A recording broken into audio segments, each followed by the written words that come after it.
शाम का वक्त था।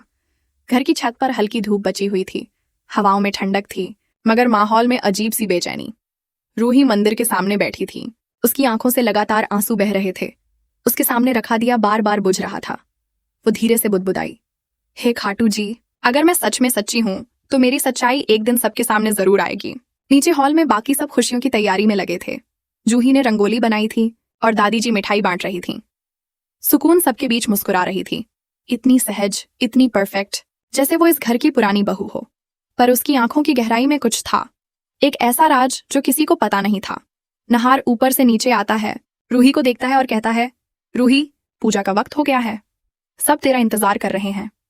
रूही उठती है, खुद को संभालती है और मुस्कुरा देती है, बस आ रही हूं नहार जी।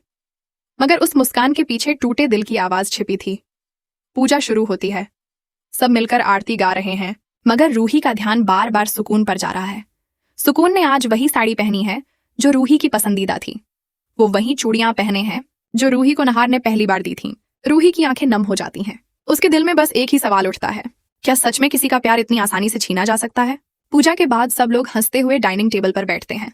सुकून सबको खाना परोस रही होती है जब अचानक एक बच्चा गलती से उसके हाथ पर पानी गिरा देता है। सुकून के गले में पहना हुआ पेंडेंट चमक उठता है। वो वही है जो कभी रूही के पास था।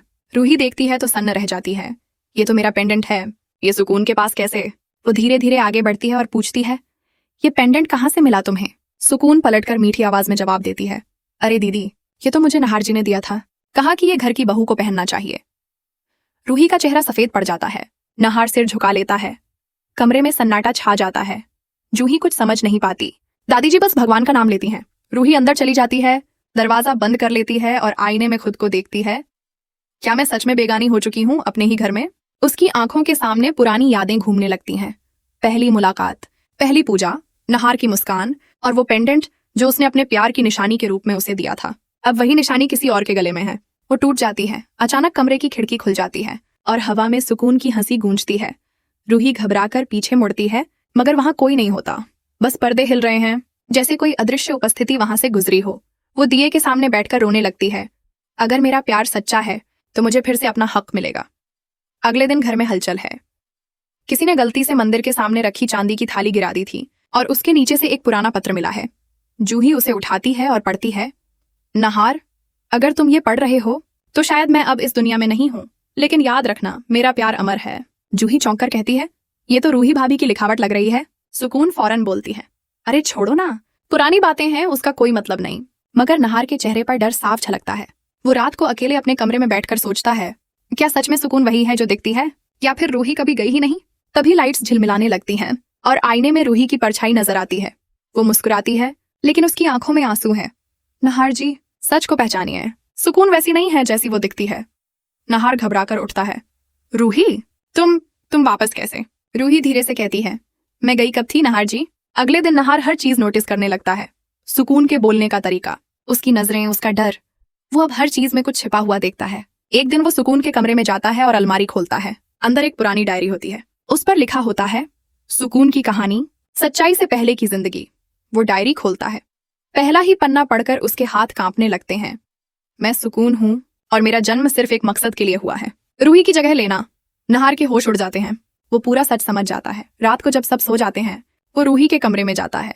रूही मंदिर के पास बैठी होती है। नहार धीरे से कहता है, मुझे माफ कर दो रूही, मैंने सब कुछ देर से समझा। रूही मुस्कुरा देती है, नहीं नहार जी, देर नहीं हुई। जब तक सच्चाई जिंदा है तब तक रिश्ते भी जिंदा रहते हैं। उसी वक्त सुकून वहां आ जाती है। उसके चेहरे पर पागलपन झलकता है। वो चिल्लाती है, नहीं, तुम दोनों फिर से साथ नहीं हो सकते। वो दिए को बुझाने जाती है, मगर दिया और तेज जल उठता है। एक सफेद रोशनी पूरे कमरे को भर देती है। सुकून पीछे हटती है। ये क्या हो रहा है? रूही कहती है, सच्चाई कभी नहीं मिटती सुकून, तुम चाहो भी तो उसे खत्म नहीं कर सकती। सुकून चीखती है और हवा में गायब हो जाती है। सब कुछ शांत हो जाता है। रूही मंदिर की ओर देखती है, धन्यवाद खाटू जी, आपने मेरा सच बचा लिया। नहार उसके पास आता है, उसके हाथ पकड़ता है, अब कुछ नहीं छिपेगा। रूही मुस्कुराकर कहती है, अब मन सुंदर वही रहेगा जिसका दिल सच्चा रहेगा। मंदिर की घंटी अपने आप बजती है और दिए की लौ आसमान की ओर उठ जाती है। घर में फिर से सुकून लौट आती है, इस बार असली, पवित्र और सच्ची।